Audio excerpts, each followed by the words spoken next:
English translation. 309th contact, Monday, 20th August 15th, HRS.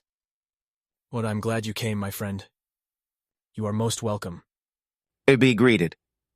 You seem to have a problem. You hit the nail on the head. About 3/4 hours ago, Elizabeth Moosbrugger called me and asked me about Piero, because next Monday he has to go with her to the print shop in Germany, because the photo book is printed. Piero has to go because of the color matching for the photos. But he is currently on vacation, and since I told him he could go to the island of Pantelleria below Sicily in the Mediterranean, if he was looking for a quiet place, he is on his way there, or already there. But I cannot reach him because he could not leave a telephone number. Now I have the problem how to send him a quick message. So I think maybe you could help me. What do you think? How do you think I should do that? My idea is that you could impulse telepathically affect Piero in such a wise that he feels urged to call the center. You are hardly going to fly me there, are you? And it would be a possibility, but your idea is better in some ways. Although it should only be an absolute exception if I send corresponding impulses to Piero, but I would like to do it because of the urgency. But it should be really only an exception. And exceptions confirm the rule. Actually stupid, if you already say that it should remain with this exception, and no rule should develop from it. But thank you very much. You are actually solving the problem that is bothering me. So I want to get back into my flying apparatus to initiate the necessary things. You can also come along right away, then I can transfer the articles I found in my father's Sva-off stuff to you via our equipment. Aha, good, fast again, right? Certainly. What we talk about during this time, you should not write down later, so I will not transmit it to you either. I have some private things to talk about again. Of course. Then let us go. Ptaah deals with some apparatuses through which the telepathic impulses are transmitted to Piero on a technological basis. And with this, we have discussed what is necessary and also done what is required to advise Piero to make telephone contact. It will probably take some time until his call, but he will definitely do it. Telephone by Piero Patrizio, Switzerland. Finally, the time had come. I sat in the plane with a southerly destination to spend a few days with sunshine and leisure at the sea. I was glad to get away from the everyday life, to have nobody around me who wanted something from me. At home and at the Figu, I was not able to leave an address or a telephone number where I could be reached in case of an emergency. Besides, I did not know yet where I would end up. The plan was simply Pantelleria, a small island below Sicily. I also calmed my conscience with the thought that an emergency was unlikely to happen, since there was nothing important going on in my family or with the Figu. And finally, in all those years when I was on holiday, fortunately no emergency had ever happened.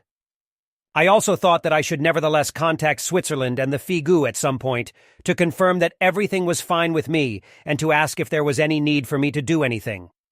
But the thought and the days went by again without me answering.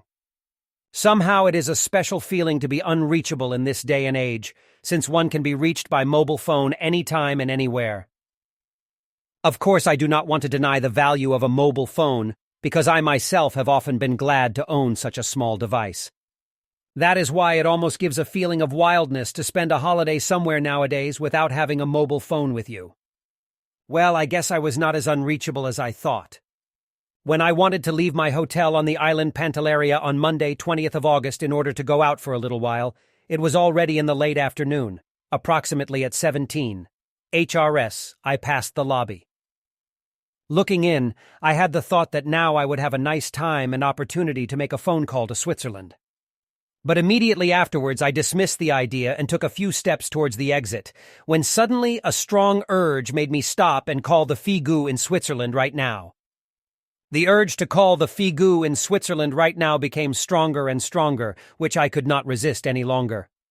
So I went back to the lobby, picked up the phone and called the Figu Center, where Billy immediately picked up the phone, got in touch and said that he was very happy that I was calling because he had an important announcement to make regarding the making of the photo book, as it was to go to press on the 27th of August, for which I was urgently needed for the color matching of the photos, so I should contact Elizabeth Moosbrugger by phone.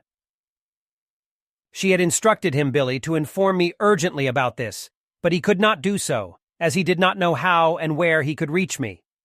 So he contacted Ptaah, who he had a contact with on the 20th of August, as Billy then told me, so that he could send me telepathic impulses, so that I could report to the Figu Center as soon as possible, since the matter was very important and urgent, which it actually was.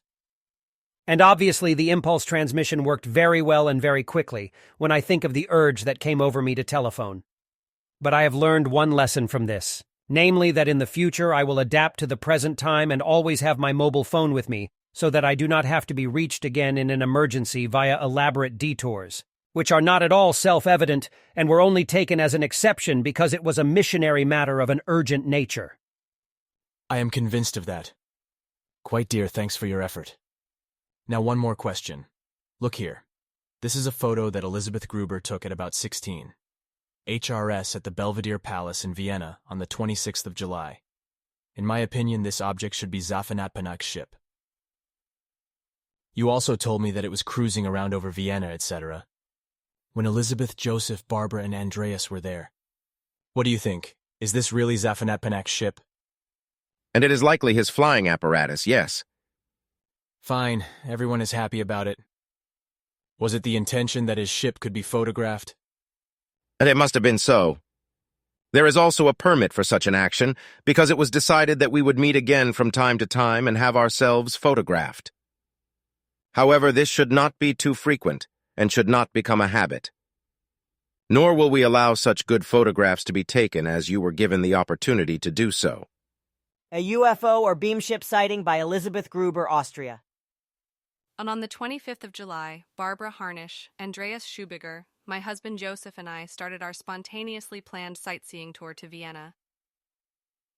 As Vienna has numerous sites, we had to complete a full program in the 4 days available to us. As also the weather fortunately showed itself its pleasant side, the whole thing turned out to be a successful city holiday, as we happily summed up on the return trip. Of course, the camera was also actively used. On the third weekend in August, I showed some of the core group members the photos taken by Joseph and me in the Simyase Silver Star Center. With regard to a small dark spot on one of the pictures, Barbara said that it looked like the one on one of her pictures, which then turned out to be a UFO or beam ship. See Bulletin Number E. UFO Report by Barbara Harnisch. Barbara's relevant experience and also the constant quiet hope, which I share with all group members, that one day we unexpectedly took a picture of a ship, made us take immediate action. Equipped with a magnifying glass provided by Barbara, we examined the point in question, and lo and behold, very clearly and undoubtedly, the outline of a UFO came to light. After we immediately told Billy about our discovery, he also confirmed after a thorough examination and enlargement by means of a professional enlarger, we have been informed that it is most likely Zafanatpanak's beam ship from the Plejarans. This was confirmed to Billy a few days later during a contact. Of course, I immediately picked up the phone to tell Joseph the pleasant surprise that he was not only photographed by me together with the Sphinx in the garden of the Belvedere Palace, but also with a UFO, that is to say, beam ship of the Plejarans. It took a while until I became fully aware of the fact what a very special souvenir I had taken with me from Vienna. Zafanatpanak gave me a great pleasure with it, for which I thank him very much. Of course, but thank you very much anyway. Then I have a question regarding the term sacrifice. Last Saturday we talked about it at the spiritual lesson, where I explained what you gave me in terms of clarification, namely that the original term for this word comes from the Old Lyrian language and means destruction in its value. Unfortunately, I have lost the original word, and besides, today the word value of the term sacrifice is interpreted completely differently than it was given in its original value. The modern German concept of sacrifice is based on a modification and alteration of the Old Lyrian word, opheronion. From this, the falsified Latin term operare arose, which means as much as to work. The term then also found its way into the Old High German language, namely with the word opferon, out of which the term sacrifice finally developed. Through religious falsifications, the value of the concept was transformed into a cultic act, through which a devotion to a god or idols, etc., is to be carried out, namely by sacrificing something like E. G. Fruits, vegetables, animals, or even humans, which are burned and/or killed, whereby the blood or the heart of the victims at least earlier played a very important role. But even today, such bloody sacrificial rituals still exist on the earth, both in relation to deities and to Satan. However, the term sacrifice is also used in the form of a sacrifice on the earth, Ptaah, when there is a devotion to another human being, to an animal, a plant, or to any saint, or to God, etc., through personal renunciation or renunciation of something. A sacrifice can also be made by giving money as a gift or a donation, or by taking over and doing unpaid work.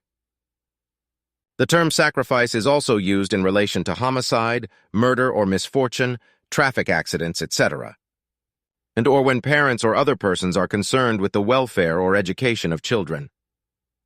The new possibilities for the term victim are not exhausted yet, because there are still many of them.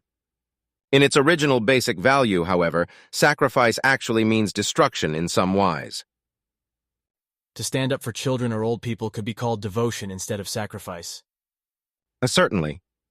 For all manifestations that are connected with the term sacrifice, there are other and very fitting terms that clarify the facts of the case. For many humans, the word sacrifice also has a very bad sound, without them being aware that the word value actually means destruction. But somehow the human beings do notice that. That should be enough. My tasks call me. Of course, I do not want to keep you any longer. I just want to say that I am going to take the articles you have had me record and recall and write each one down for myself, not all in one piece, because I want to use them as an article for the Wassermannszeit magazine. However, this will result in some blank paper, which is not a bad thing. That is your concern. Please give me the material you made for us. I will pick up the new questions I have brought to your attention as soon as you have finished. Then goodbye until then, dear friend. Take care, Salome, and see you soon. Also, do not forget to submit the first supplementary contact meeting conversations. Thanks for that, by the way. Take care, then. Affection. Affection is a very beautiful word, and in its term the meaning of an embracing connectedness. Through affection, a person connects with another. He or she is inclined to and towards him or her thoughtfully, in a feeling-based manner, and in a spiritually fine feeling-based manner. In this form, a relation and connection is expressed, which anchors in a continuous harmonic movement. It is up to the individual human being whether he or she wants to remain in this movement, and thus remain in his or her point of view or not. But where an affection arises, there also arises a certain form of love, which in turn means movement, because sensations or feelings of one person make their way to another. So feelings and spiritually fine feelings gravitate towards another person according to their kind of love. And in this movement, when two people gravitate towards each other, they can find each other in their spiritually fine feelings as well as in their thoughts and feelings, somewhere in the middle or at the points of exit.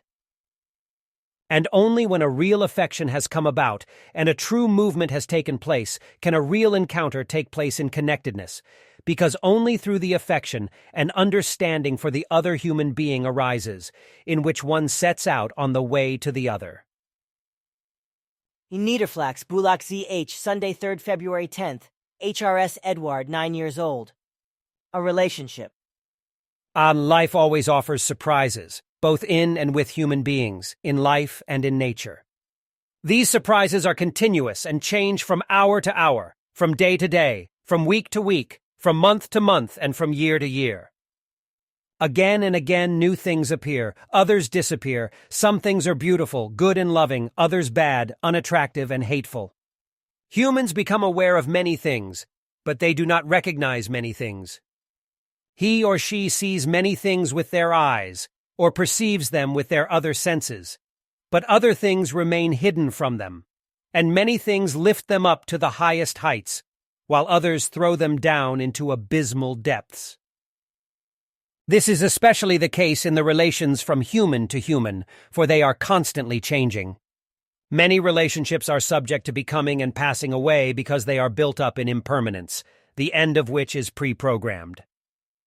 Other and good, profound relationships, however, built and cultivated in true love and connectedness, anchor in trust and reverence, according to which their change lies in their expansion and deepening, and thus in a liveliness which produces constant growth, love, and harmony. A true relationship in true love and connectedness is, for the human being, like a never-exhausting cornucopia, and at the same time like an aegis protection, whereby the whole relationship, love and harmony as well as peace, happiness and freedom are protected. In every true relationship, each person decides for himself or herself what should grow and prosper in it, what intimacy is given, and how the intimate minutes and hours are shaped in togetherness. Although even the most intimate relationships can be attacked from the outside through unfavorable ones, there is no chance of vulnerability, so attempts to proliferate negative or evil intervention attempts from the outside can be overcome with ease through the real and true relationship. Attacks from outside by jealousy, hatred, revenge, or ill will, etc., work like rampant weeds that break through any hard ground with extreme strength.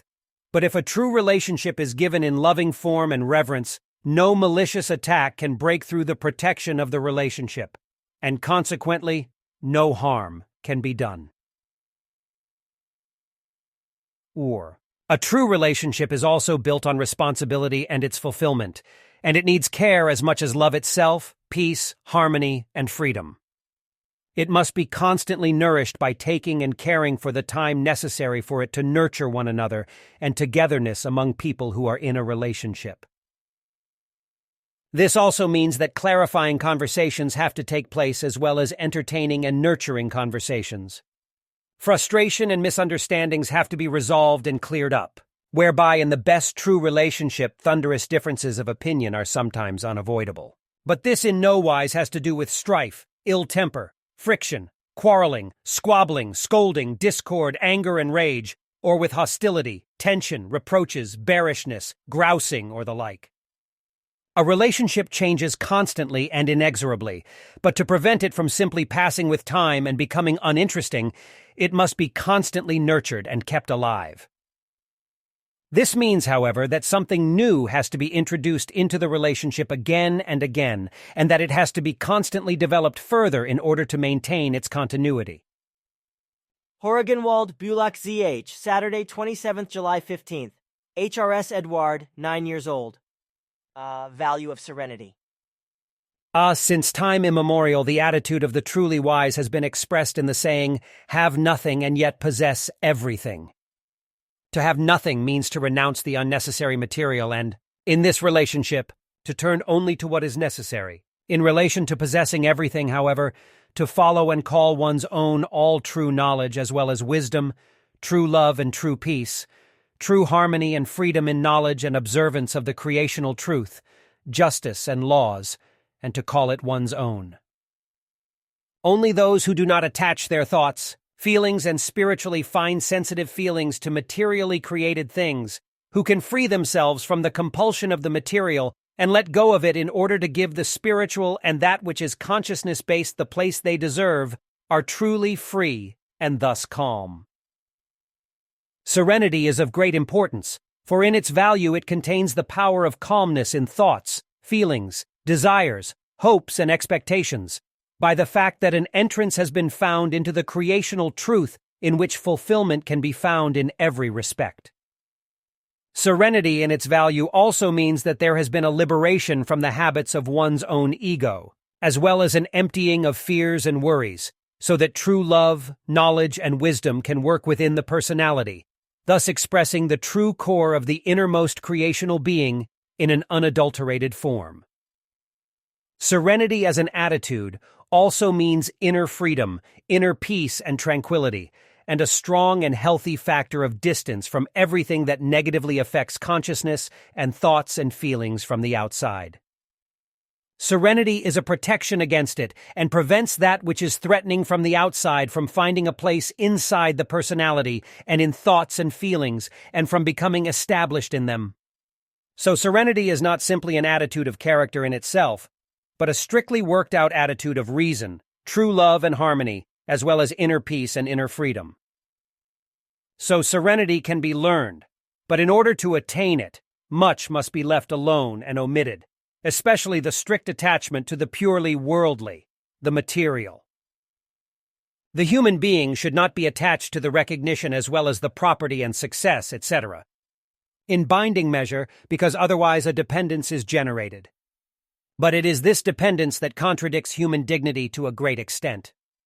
Nevertheless, the human being makes himself or herself dependent on their prosperity, on their desires, material addictions and vices, as well as on habits and the like. But if the human being wants to attain serenity, he or she must let go of all these things. This letting go of all unnecessary and often very stressful ballast has nothing to do with an ascetic achievement, nothing to do with hermitage, and nothing to do with deprivation and self-mortification, which would have to be laboriously carried and fulfilled. In fact, it is only the volition through pure reason as well as the need for inner freedom, namely out of the knowledge that life only becomes truly fruitful and successful when there is real independence from all burdensome things and unvalues, such as true inner freedom and love, as well as peace and harmony. Only in this state is the human being independent of all that other humans think and expect of him or her.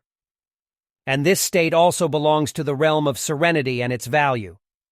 And this state also means freedom and independence from every recognition and care of other people, because through the state of serenity, there is a contact with one's own self or personality, which is recognized and accepted in all its values. But in this value of serenity lies also the demand of letting go of oneself, when an egotism is prevented, as well as the appearance of fears, worries, and depressive thoughts and feelings, etc. Also the being hurt by fellow human beings, by their words and actions, etc. is avoided by this, or at least such injuries are not held on to. Thus, there are also no accusations against fellow human beings who may have caused injuries. And by not accusing, the human being ultimately does not refuse life, but cultivates his or her serenity. In truth, then, the human being should ignore all insults and injuries as far as the situation permits.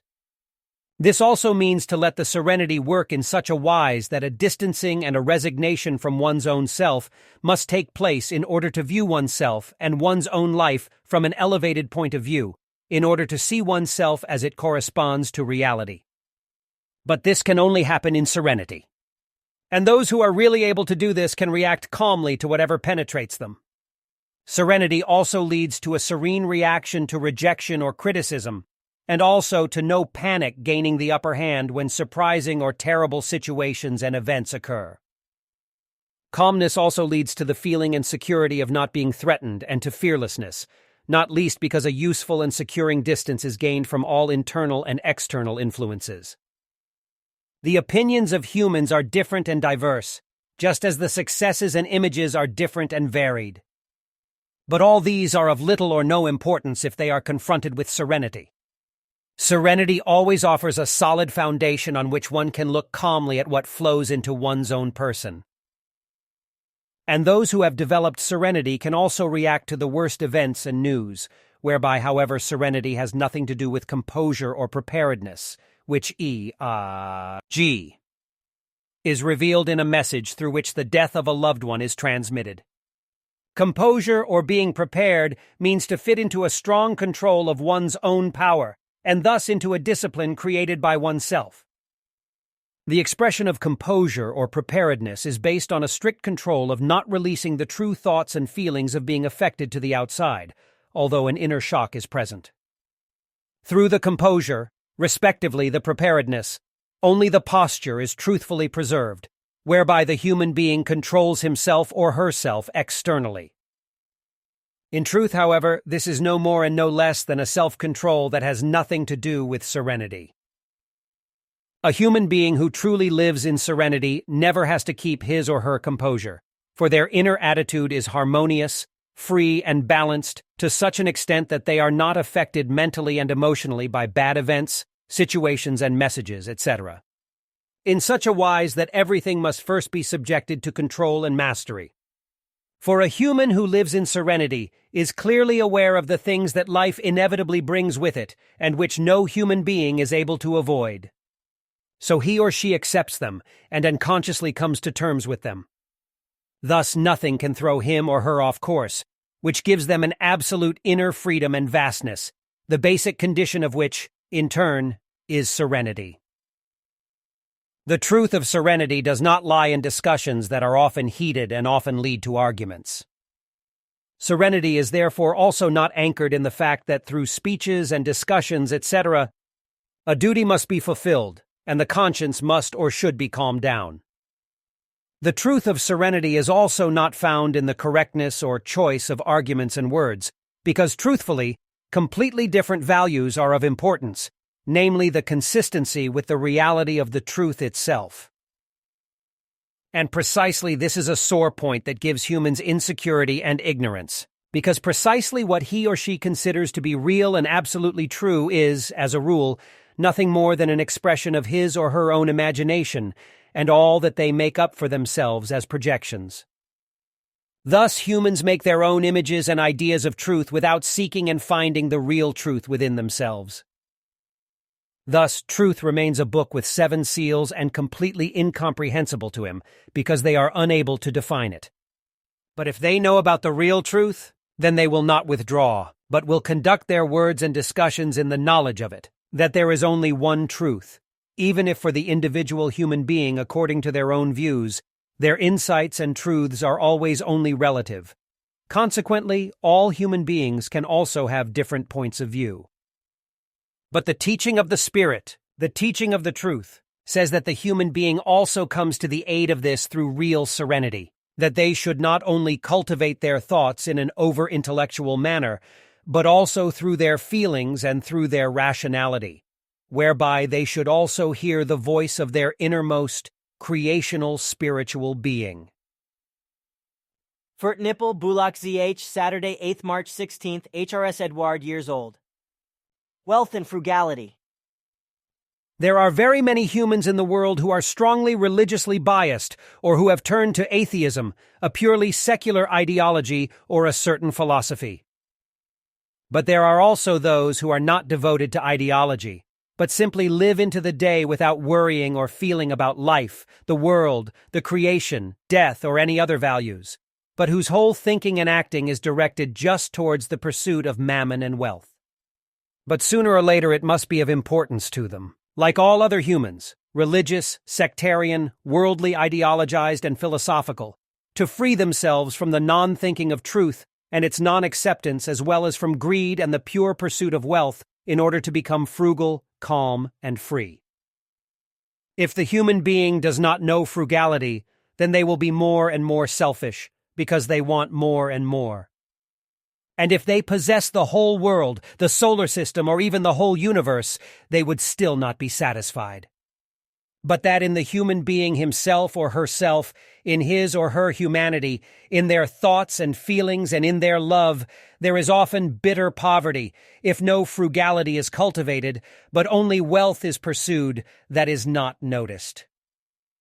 Nor does the loneliness in which the human being lives sink and atrophy.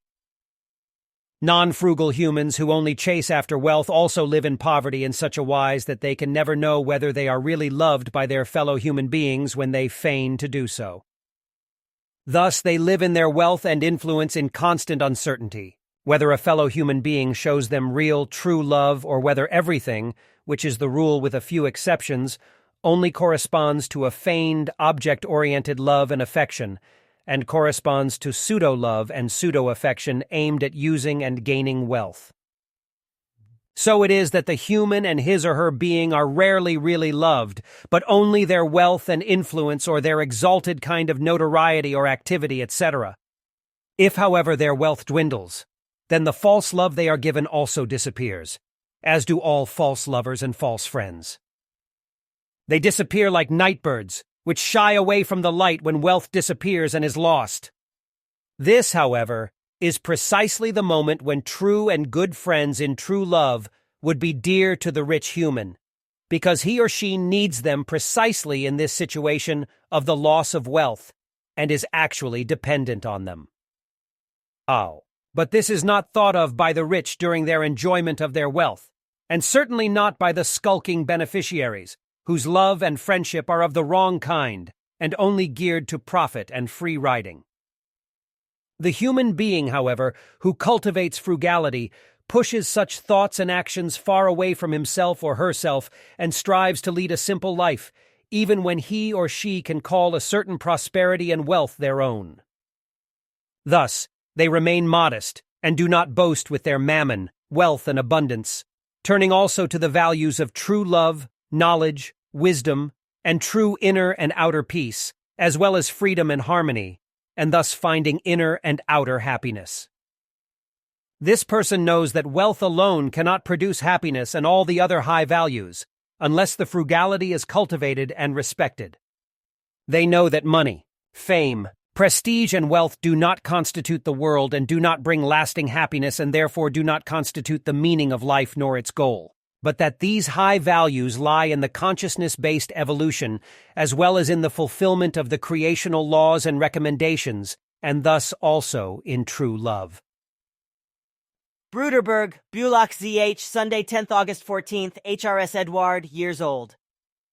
Modesty, self-esteem, and esteem for others. A modesty is a value that arises from good and healthy self-respect, which in turn is anchored in a good character and in the virtues that must be nurtured. Modesty is thereby a value that every human being should be aware of under all circumstances and build upon, for modesty is the starting point for true happiness, peace, freedom, and harmony.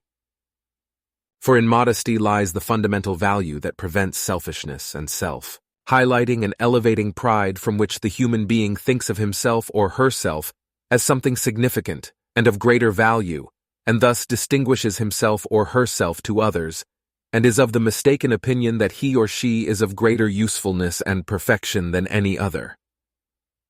But healthy self-respect alone forbids such thinking, for it determines that not only one's own, but also the self of every other human being must be respected in an appreciative manner by not overestimating respect for one's own person and that of one's fellow human beings, but keeping it within the framework of moderation and modesty so that there is no overestimation. The same applies, however, to undervaluation, to which no right may be conferred. An overestimation of one's own self or that of one's fellow human beings, as well as an overvaluing of respect in one's own or another's wise, inevitably leads to hubris, to inappropriate and elevated pride, to conceit, a thirst for recognition, arrogance and imperiousness, as well as to glorification, bondage, and worship. In the first instance, these unworthinesses are related to one's own person, and in the other form of the unworthiness, they are related to one's fellow human beings when they are overvalued. Thus, these Ausartungen, to get very badly out of control of the good human nature, rest in the overvaluation of one's own self-esteem in the one form and in the overvaluation in the esteem of others, which is applied to fellow human beings. If there is no self-esteem and no esteem for others, then modesty has no chance, which means that no foundation for higher qualities can be created. Interpreted self-respect causes all virtues to atrophy or not to develop in the first place, but it produces self-overestimation in every form, as well as self-righteousness, self-aggrandizement, haughtiness, conceit, and presumptuousness, as well as boastfulness, arrogance, vanity, craving for recognition and assumptions, etc.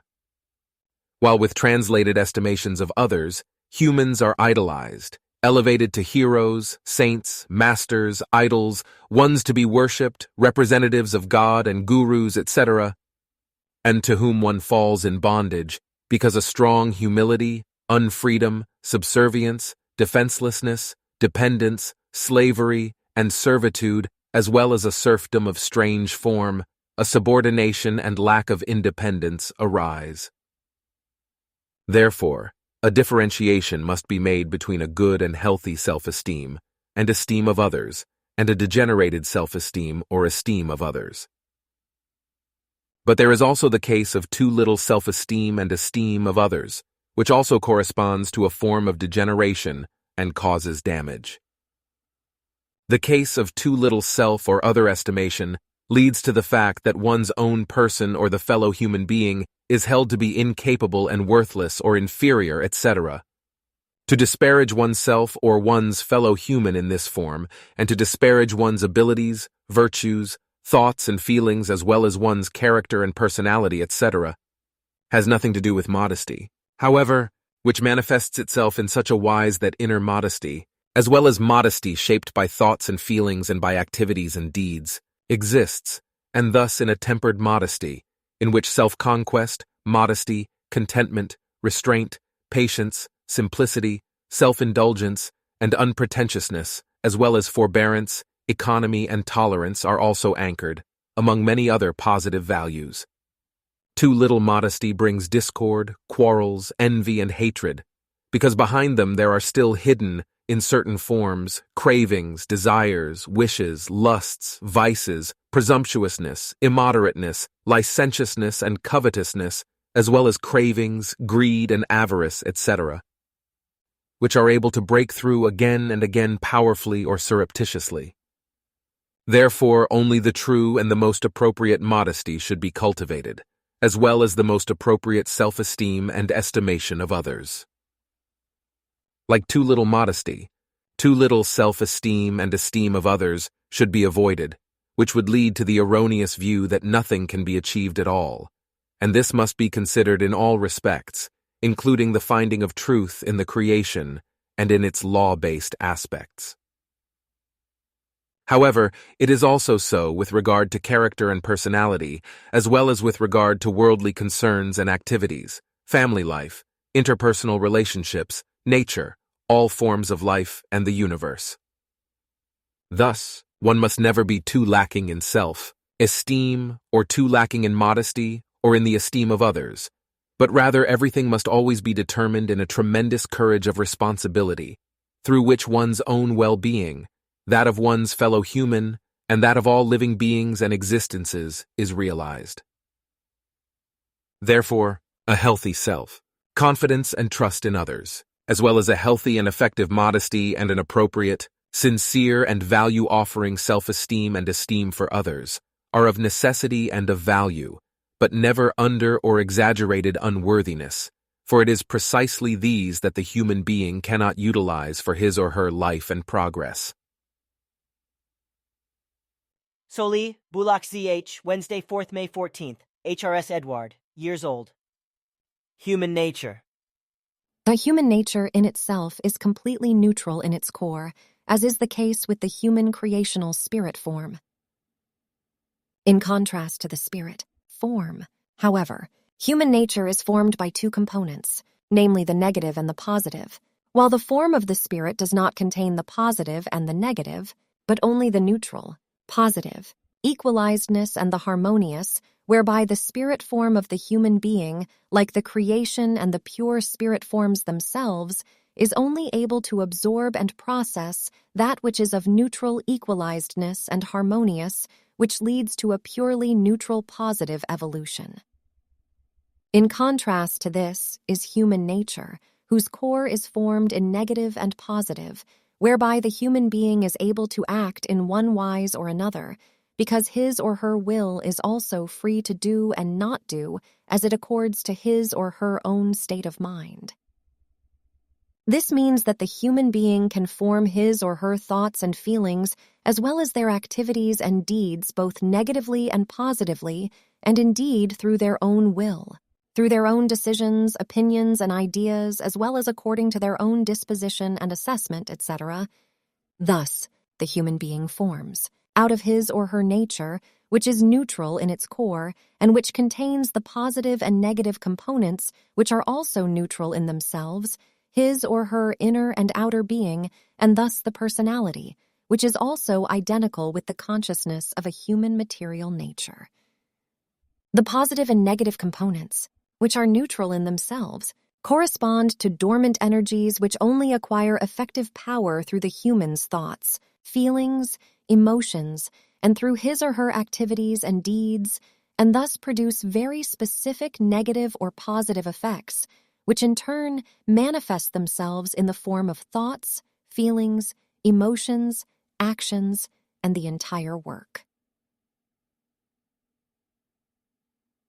Thus it follows that the human being determines everything negative and positive himself or herself through their own will, since freedom of will is given to them, and they build up the neutral, negative, positive energies themselves to negative or positive effect and bring them to bear. This means, however, that the human being is responsible for all of his or her thoughts, feelings, and emotions, as well as for all his activities and deeds themselves. Consequently, no higher power is responsible for them, as well as not fellow human beings or situations, events, and experiences, etc. If they are effects and phenomena, etc., caused by themselves, if they therefore consciously or unconsciously determine the cause and effect of their thoughts, feelings, emotions, as well as their activities and deeds themselves. Even before birth, the expected human being possesses the potential of his or her human nature, and thus also the neutral energies of the negative and the positive. But there is also the neutral positive equalized potential of the energies of the spirit form, which contains the creational spirit being in its purest essence. And this potential is basically what the human being should recognize and strive for, whereby the potential of human nature, its negative and positive energies, should be used progressively in balance and harmony, and thus in the sense of the law of the creation. If this happens, then the whole thing forms a valuable basis for a genuine and healthy self-confidence, which enables the human being to survive even in the most difficult situations of life, and thus to overcome and master even the most difficult psychological difficulties.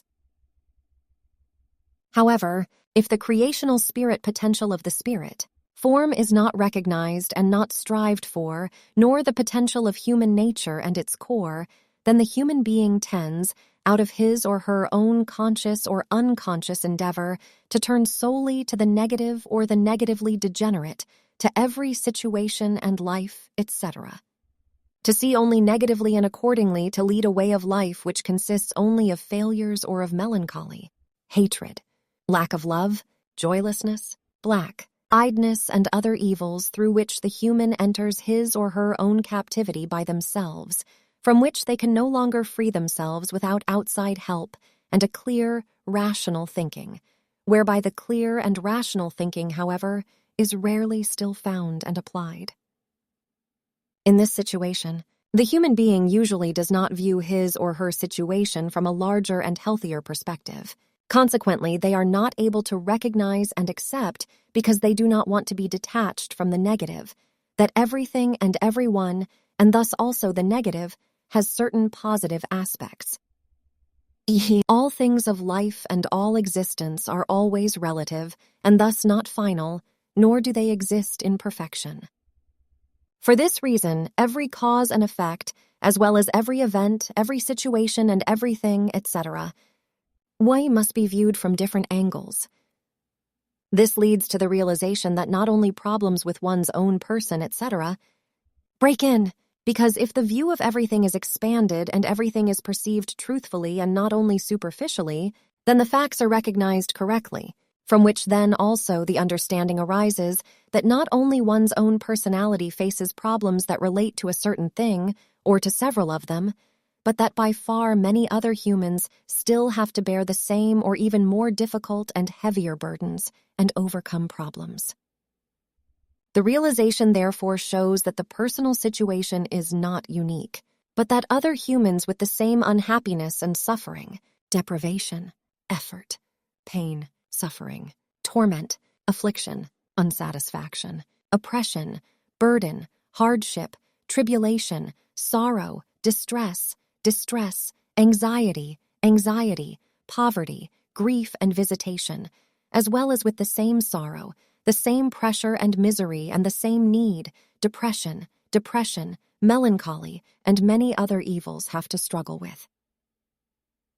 So there is no human being in the world who alone would be unhappy and his or her condition and situation, etc., unique and hopeless in comparison to others, for everyone has their own destiny in their hands, because everyone determines and shapes it themselves when everything is done with the right things and the human perceives and exercises his or her own responsibility. Regensdorf ZH, Saturday, 3rd February 13th. HRS Edward, years old.